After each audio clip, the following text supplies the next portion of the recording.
5 voces, 5 instrumentos. Un mismo pulso en armonía. Aquí comienza 5 al compás. Historias de músicas y músicos. Y para narrarlas, Conversarán contigo Jenny, Monse, Citlali, David Y Ever. que suene el primer acorde.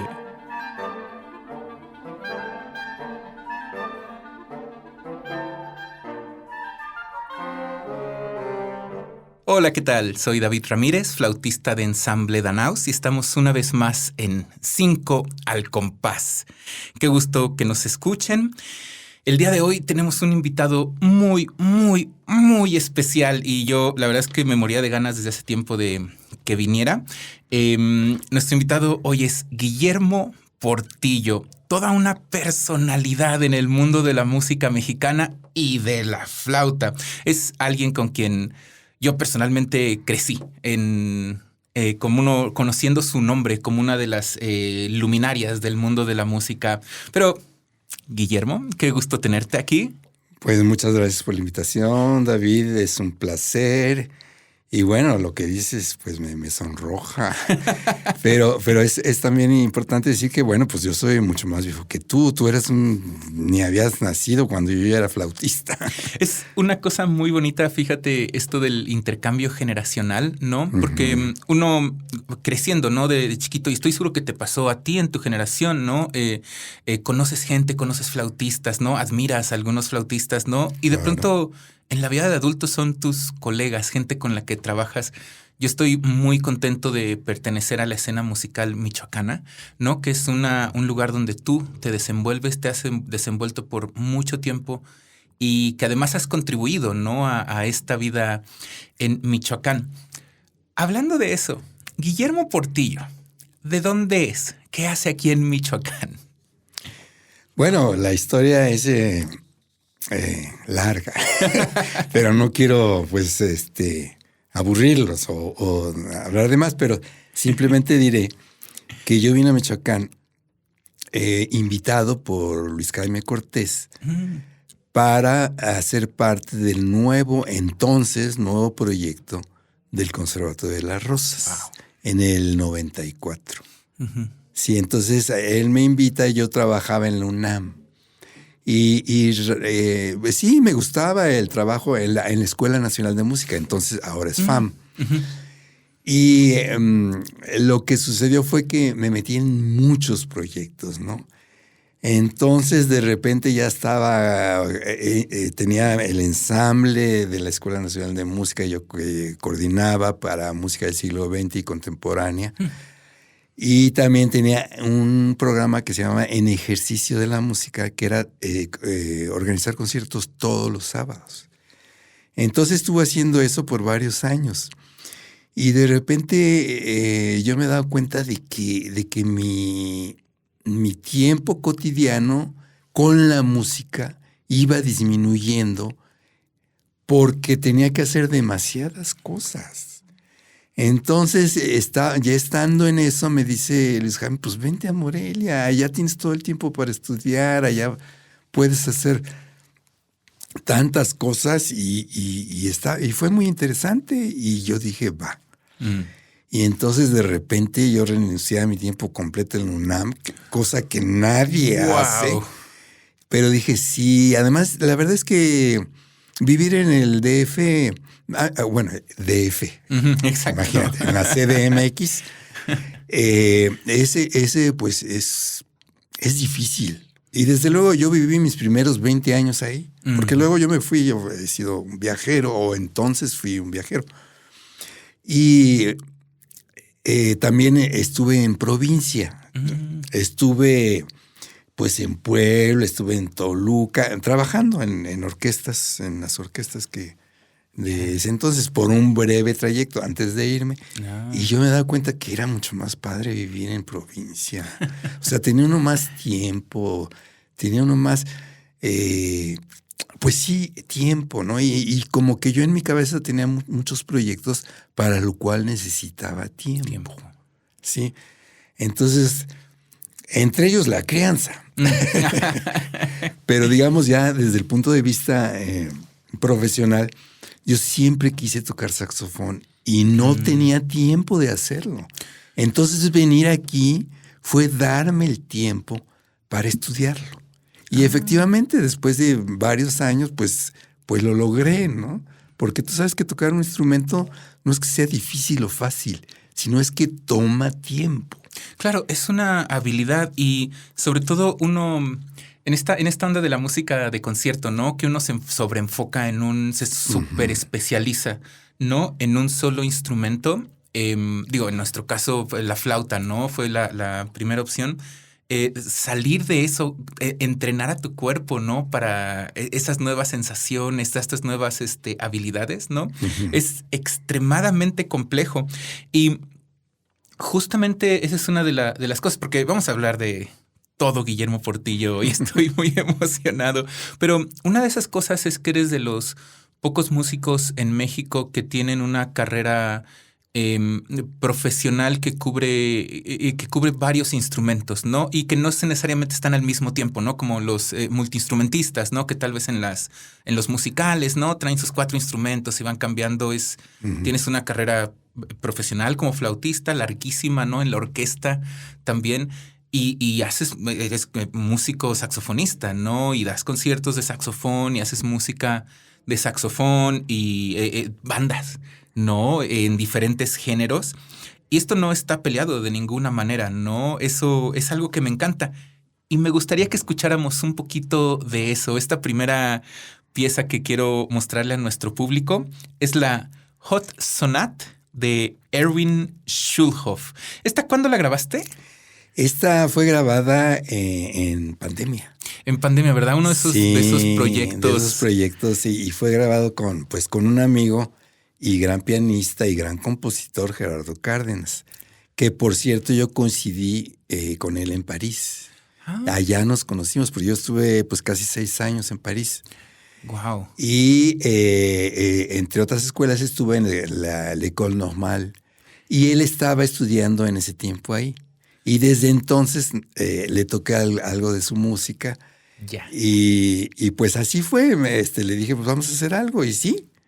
Y grabamos varias cosas. Grabamos de su música, cosas muy padres también. Súper bien. Sí. Bueno, pues escuchemos estos 2 movimientos. Bueno, y recordar a nuestro público que el programa de Gerardo Cárdenas pueden escucharlo también en Spotify y en YouTube. Y adelante, esta es la Hot Sonate de Erwin Schulhoff.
tu oído, 5 al compás. historias de músicas y músicos. Regresamos con más armonía.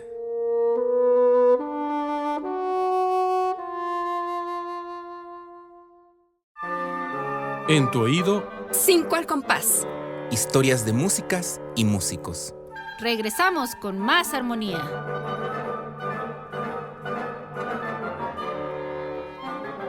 Wow, pues qué experiencia escuchar esta pieza, de verdad.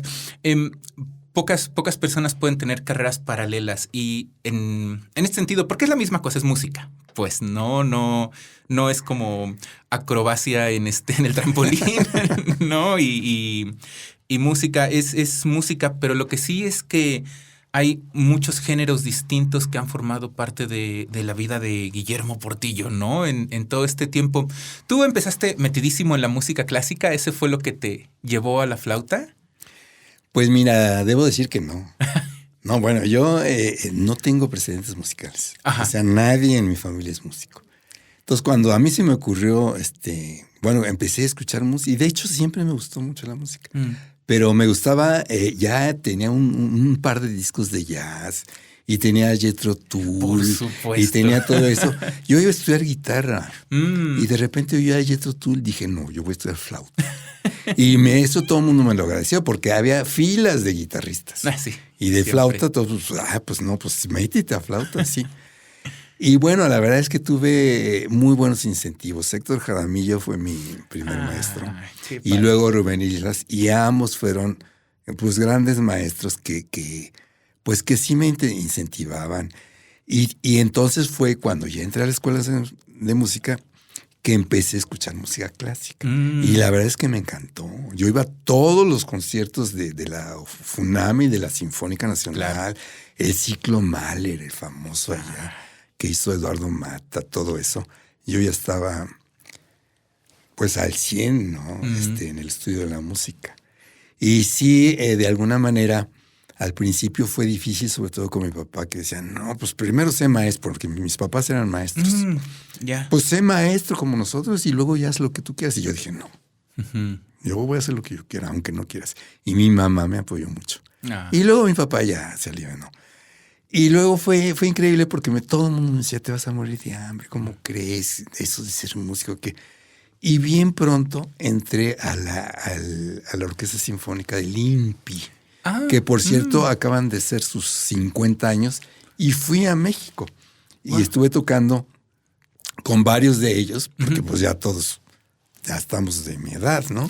Ajá. Y ya mucha gente se ha jubilado, pero estuvimos como creo que 25 músicos tocando con la Carlos Chávez. Eso fue. Yo vi esas fotos, Estabas pues, bien contento en las fotos. Sí. Y fue muy padre experiencia porque, pues primero empezaba en los ensayos y luego me decían, no, maestro, usted de primera. Entonces fue muy padre porque fue pues renovar ahí nexos y volver a ver gente. Y pues como te digo, estar de vacaciones en la Ciudad de México a mí me encanta. Sí. Pero ya vivir ahí no. Pero sí la pasé muy bien en esos los 50 años de la OSINPI. Ya, wow. Sí. Entonces tu trayectoria fue de no tener contacto con la música a que te guste la música, a decidir estudiar música y de ahí entrar al mundo completamente de lleno. Y de pronto estás... Y esto es lo que yo sabía desde chiquito de ti, ¿no? Guillermo Portillo en la vanguardia, música contemporánea, haciendo unas cosas tremendas. Estábamos platicando hace ratito, Mario Stern fue mi maestro en la escuela de música, en la FAM, ahora la FAM, y trabajé con él para grabar unas cosas. Me decía, esta la estrenó Guillermo Portillo, ¿no? Pero no tenemos grabaciones de estudio, ¿no? Entonces como... La trabajamos con él y yo ahí escuchaba tu nombre, ¿no? El pífano de la vista, ¿no? Ahí en grande, dedicado a Guillermo Portillo y Luis Julio Toro, ¿no? Ambos referentes, ¿no? A nivel internacional, voy a decir, ¿no? ¿Cómo te metes en este mundo? Bueno, mira, sí, primero estuve muy cercano a la música clásica, como que eso fue, ¿no? Y sí avancé muy rápido. Y luego, pues tuve esa experiencia en la orquesta, ¿no? Que de repente, pues ya estaba en la orquesta, tenía mi beca y todo. Y luego ya salí y audicioné con Batis y que me acepta. Pero en realidad yo, pues apenas tenía un poco de experiencia, ¿no? Y total, ya Batis me ofreció una beca, que no sé qué, lo cual no era cierto.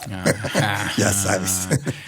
Pero empecé a escribir cartas a través de una amiga que en ese tiempo pues había muchísimos norteamericanos en la orquesta, ¿no?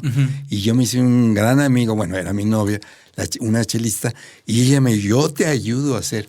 Entonces escribí cartas y me aceptaron para ir a un curso con James Pellerite. No sé si te acuerdas que tiene todo un libro bien importante en Indiana University, en Bloomington. Claro. Entonces ya con eso pude obtener la visa, porque era bien difícil. Pues llegaba a pedir mi visa, me decían, no, pues tú te vas a quedar, es evidente, y no me daban nada. Entonces ya con eso pasé a Estados Unidos y efectivamente me quedé. Ya. Estuve pues, no tanto, unos meses, 3 meses en Boston, 3 meses en Nueva York, tocando en la calle, pero tocaba clásico, ¿no? Yo me ponía a tocar Mozart, Telemann, conciertos y todo eso, y la verdad es que sí me iba bien. O sea, yo dije, ya la hice, ya no voy a regresar a México. Sí, ya con esto. Y así estuve en Londres, me tocó un invierno duro y todo eso, pero sí ganaba la vida, ¿no? Y además siempre tuve mucha suerte. La gente, conocía gente y me decían, vente a mi casa. Y ahí, pues sí, mucha suerte. Y ya después de estar en Londres, dije, no, pues quiero ir a París. Entonces me fui a París y Se me hace que este es un gran momento para parar. Vamos a dejar en suspenso. Déjame presentar otra pieza de música. Justo hablando de esta vanguardia, aquí en Michoacán hemos tenido un desfile de personalidades, de compositores, y uno de ellos fue Gerhard Munch. ¿No? Me gustaría escuchar tu versión de Marcia hacia Apolo, una obra increíble. Vamos a escuchar un fragmento, es una pieza larga, y regresamos con Guillermo Portillo en París.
En tu oído, 5 al compás.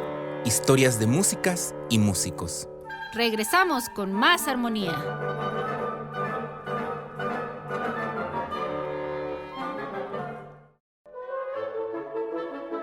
En tu oído, 5 al compás. Historias de músicas y músicos.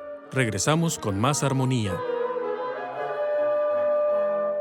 Bueno, pues dejamos pendiente esto. Entonces, llegas a París. Sí, llego a París y la verdad me gusta muchísimo y además el mejor sitio para tocar era en el Louvre, en el Museo del Louvre. Claro. Sí. Ahora ya ha cambiado porque he ido varias veces y ha cambiado. Pero entonces te bajabas del metro un corredor y llegabas al Louvre. En ese corredor, que era ya en el Louvre, había chance de tocar. Oh. Y ahí conocí a varios músicos y dije, vamos a tocar, pues vamos. Y ya hacíamos música de cámara ahí, Wow. no sé, y hacíamos el doble de Bach para 2 violines y yo agarraba el violín. Sí, casualmente. Sí. Y ahí conocí una gran violinista del Conservatorio de París y yo, ¡ay, vamos a tocar! Wow. Y entonces hacíamos un montón de cosas en la calle. Ujú. Y fue una época también en Estados Unidos, en Boston, fue padrísimo porque era una época como muy libre, Ujú. ¿no? Estaba viviendo todo este boom de muchas cosas, de la liberación, también había mucho jazz, entonces yo empecé en mi viaje, como antes siempre me gustó, pero ya estaba muy metido en la música contemporánea. Pero llegando a París empecé a escuchar mucho jazz, ¿no? Entonces me metía a los antros y escuchaba mucho. Y luego, por azares del destino, fui a dar a un conservatorio que tenía departamento de jazz, el Conservatorio de Montreuil. Ya. Y entonces, pues ahí fue la posibilidad de sistematizar eso. Y además de conocer gentes con las que hice mi primera banda, que se llamó Lune Noire, Oh. Luna Negra. Ya. Sí, mal nombre, porque pero así fue la historia. Pero fue un buen nombre porque realmente sí fue meterse al jazz y a meter a la improvisación. Hacíamos giras, teníamos un camión, teníamos un manager, íbamos por ahí muy costa aventurera. Wow. Sí, y sí era muy padre. Y luego también, como que todo este movimiento que estaba haciendo, pues hay que decirlo, fue en detrimento un poco de mi nivel clásico. Porque empezaba a tocar jazz y entonces me decían, oye, tú tocas padre, o sea, tienes un montón pero es otro lenguaje, o sea, tienes que tocar más punch y más sucio. Sí, pues tocas muy bonito, vibrato padrísimo, todo es. Y entonces ese cambio me costó, o sea, y luego me costaba regresar. Claro. Y los maestros me decían, oye, pero no estudiaste nada. Y pues yo bien desvelado, venía de los palomazos ahí Claro. en antros parisinos. Y entonces fue ahí que fue a dar con Patrice Boquillon, que por cierto él vino bastante Claro, acá. claro. Yo lo conocí en cursos. Sí. Y con él empecé con la música contemporánea. Y luego estuve con Pierre Bartók, que era la bestia de la música contemporánea. Un referente, totalmente. Entonces, como que fue más compatible el jazz y la música contemporánea que el jazz y la música clásica, Claro. ¿no? Y entonces sí, ahí sí, pues hice todo un repertorio de música contemporánea que cuando regresé a México fue buenísimo porque Manuel Enríquez, que estaban con los foros Claro. ahí por el 85, 86, ya había habido varios foros y a Manuel Enríquez me dijo, tú tienes que tocar aquí. Y sí me dio pues chance, ¿no? Trabajo. Y también fue como mi credencial para que me invitaran al Nacional de Música. Ya. Mario Lavista me invitó al conservatorio a dar cursos con los compositores, entonces que las nuevas técnicas, nuevas obras. Y pues sí, realmente fue fue algo que en ese tiempo significó mi carrera. Y yo pensé que la música clásica ya, bueno, desde luego siempre me gustó. Claro. Pero ya que eso de la orquesta, yo dije, no, eso ya no es mi mundo. ¿no? Mm. Y ya ves que uno dice y pues, Sí. pues el destino o quien quieras dispone, ¿no? Exacto. Entonces estamos haciendo este círculo completo ahora ya a esta última etapa en Morelia, ¿verdad? Llegas acá, te invitan al conservatorio, entonces, Sí. ¿verdad? Con Luis Jaime Sí. hablamos, que también, queridos radio escuchas, pueden escuchar nuestro programa con Luis Jaime Cortés, está en Spotify y YouTube, haciendo la promoción, no hay que perder la oportunidad, Claro, ¿verdad? no, sí. Pero, y entonces, ¿cómo en Orquesta Sinfónica del Estado de Michoacán, donde ahora eres principal y llevas ya una carrera, ¿verdad? Ahí, ¿cómo pasa esto? Pues mira, salió la plaza, ¿no? Y además yo ya también estaba viendo que era necesario, que iba a ser difícil. Esta cosa del jazz, el jazz no te da nada. O sea, conoces jazzistas excelentes y tienes, oye, pues, te coopero para una comida, porque no, sí es increíble. O son maestros, y sobre todo en México, muy difícil. Los antros pagan una miseria y entonces es muy difícil. Entonces yo dije, no, pues tengo que meterme Entonces empecé al rollo de las audiciones y a estudiar. Y sí, la verdad, he de decir que yo nunca dejé de estudiar. Sí. Claro. Y con Luis Jaime fue el ensamble de las Rosas. Teníamos al ensamble de las Rosas y ahí era exigente. Pues había grandes maestros, el cuarteto de cuerda, el clarinete, Alfredo Brito, y yo estaba en la flauta. Y teníamos invitados y hacíamos muchos. Entonces sí, seguí estudiando yo.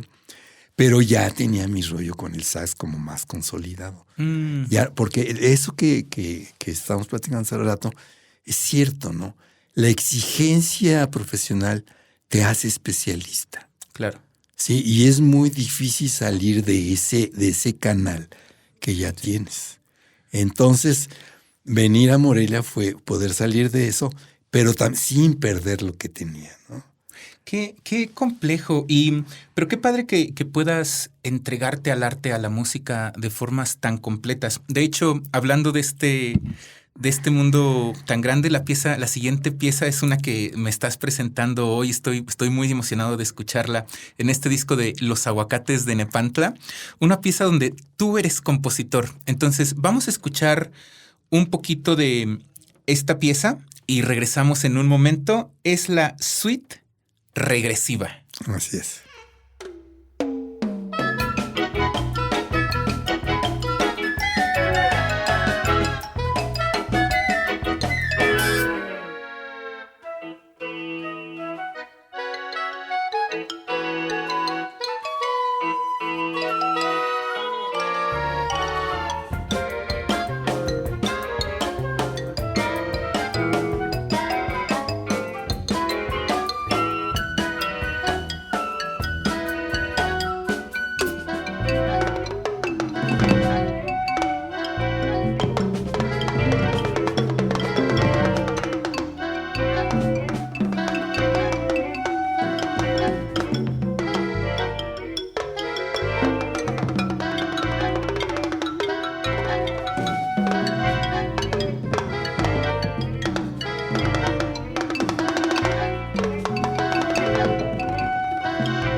Wow, pues estamos acercándonos a nuestro último bloque, ¿verdad? De este programa y ya dimos otra vez una vuelta completa.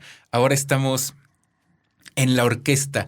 Viviste mundo, tocaste en todos lados, estiraste la envoltura de la música por un lado, por el otro, y ahora regresas a una orquesta, algo que mucha gente consideraría como tal vez algo como básico o cuadrado, no porque no sea padre, no porque no sea increíble, ¿no? Sino es un poquito lo que nosotros pensamos como músicos clásicos, que es lo que se debería hacer, ¿no? Estudias tus 10 años de carrera, lo que sea, haces una vida en la música clásica, en la orquesta, y ya no tienes que moverle mucho, ¿no? Pero tú le moviste por todos lados. Y después viniste a la orquesta, aquí en Morelia. ¿Y qué tal? ¿Cómo ha sido esa vida? Pues mira, un poquito habría que hablar de que la música contemporánea es muy padre y todo eso, pero a veces es como que esta cuestión de la flauta contemporánea y todo eso está padre, ¿no? Pero a veces extraña uno, ¿no? Extraña uno la música clásica. La verdad, pues yo siempre me encantó, siempre he escuchado las grandes obras, los grandes compositores, y siempre tenía eso de que pues a mí me pertenecía a eso también, ¿no? Uh-huh. Entonces hubo la oportunidad de hacer la audición. Yo hice previamente algunas audiciones, me preparé mucho, salió a concurso la flauta principal y pues por suerte la gané. Y sí regresé a este mundo de la sinfónica, pues con muchas ganas. O sea, yo ya tenía 50 años. Yo tenía los 50 años. ¡Wow! Sí, ya. Un poquito antes, pero prácticamente, ¿no? Y entonces yo me entregué completamente a mi labor con la orquesta, ¿no? Pero también podía hacer otras cosas, porque ya estaba consolidado un poco eso, ¿no? Pero también hay que decirlo que fue también una cuestión de suerte, porque pues ¿cuándo te van a aceptar que haya salido una plaza, que ganara la plaza y todo eso?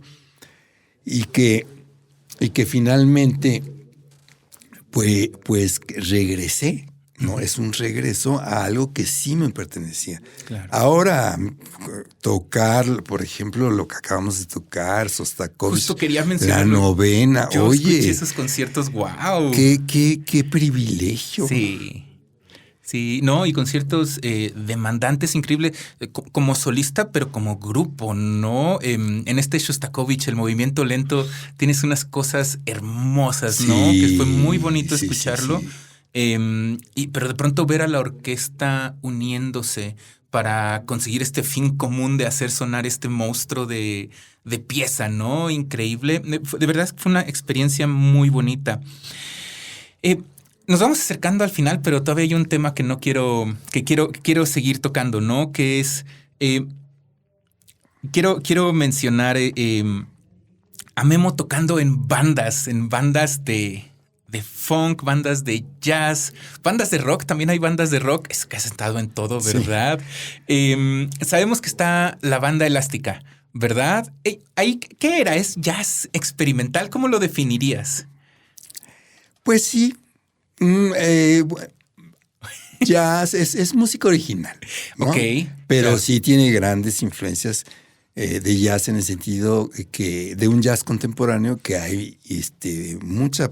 La improvisación es parte esencial, entonces, y también la escritura, porque ahí hay un gran compositor en banda elástica, está Guillermo González, que es el principal compositor, y es un gran amigo mío, y compone padrísimo. Entonces, claro. Hacer sus composiciones, o sea, no nada más son temitas y a improvisar, como es el jazz, ¿sabes? Sí. Que no tiene nada de peyorativo, decir temitas, claro. Grandes temas, si quieres decirlo, ¿no? Claro. Pero es la manera del jazz, y en realidad banda elástica no toca de esa manera. No es que se presente el tema y te toca tú solo y hacemos cuatro. Así. No.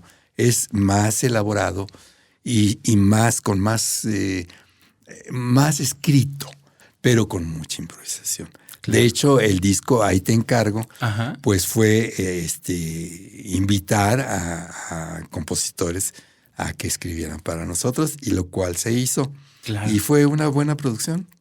Sí. Pues me gustaría que escucháramos del Ahí te encargo una pequeña pieza, y también de tu participación con Mustang, un grupo más bien de funk, ¿verdad? Funk de Querétaro. De Querétaro. ¿Por qué no escuchamos 2020 Turirú? Vamos a escucharlas y regresamos para despedirnos.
Wow, de verdad estamos por todos lados contigo de la mejor manera.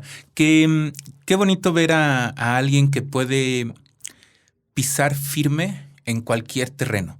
No porque eso en sí sea una habilidad, sino porque poder moverte te deja ver horizontes bien lejanos, ¿no? Y creo que algo que admiro mucho de ti es que eres alguien que no se ha detenido, no que sí, que ha avanzado de donde empezó, se ha movido. Y sigues en eso, ¿no? Escucharte hacer música, hablar de la música. Últimamente te he visto escribiendo un montón, por cierto. ¿Dónde podemos encontrar a Guillermo Portillo? Queremos escuchar su música, queremos saber las noticias de lo que estás haciendo.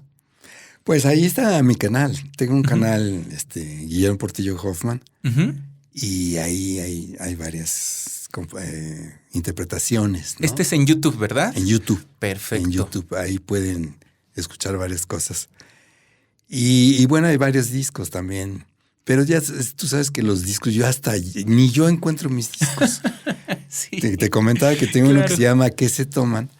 Que con obras para flauta sola. Está muy padre ese disco. Y resulta que no sé dónde quedó.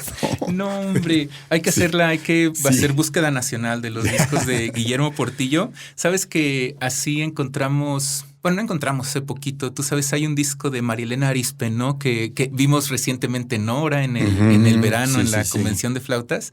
Ella tenía un disco súper bonito que tenía música de Gerhard Muech, de Mario Lavista, pero las grabaciones que había como que venían de un LP y estaban como chuecas, les faltaban pedazos, la velocidad cambiaba, ¿no?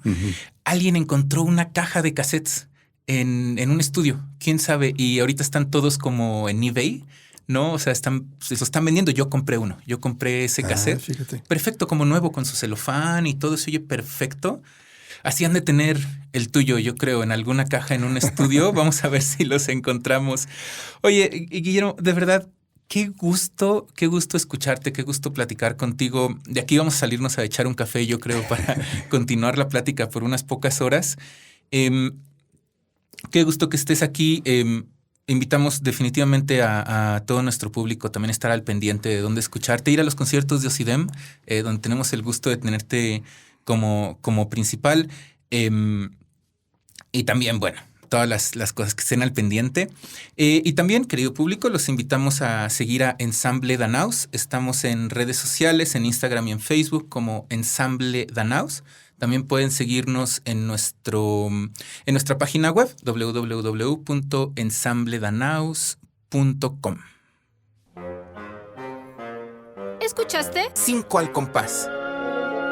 Historias de músicas y músicos. Síguenos en redes como Ensamble Danaus. Y acompáñanos en cada compás de esta aventura sonora. Este es nuestro último acorde por hoy. Pero la música continuará siempre.